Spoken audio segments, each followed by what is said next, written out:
আসসালামু আলাইকুম সুপ্রিয় বন্ধুরা, কেমন আছেন আপনারা সবাই?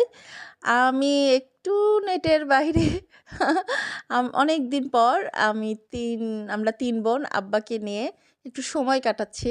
আসলে আম্মা বেঁচে থাকতে আমি মানে আমরা বুঝিনি যে বাবা-মাকে আসলে কিভাবে সময় দিতে হয়। তো এখন যাই হোক আব্বাকে নিয়ে আমরা বাইরে খেতে আসছি। এটা হচ্ছে সুলতান ডাইনস গাজীপুরে। আ তো এই যে আব্বা অপেক্ষা করছে। আব্বা খুব পছন্দ করে। রিচ ফুড আব্বার খুব পছন্দ।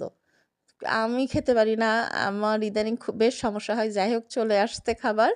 তো হচ্ছে আব্বার প্লেটে আমার ভাগিনা রিচ ফুড পরিবেশন করছে। তো আমি শুধু আব্বার মুখটা খেয়াল করছি যে আব্বা খুশি হলো নাকি, মানে আব্বার খুশি বোঝা যায় না।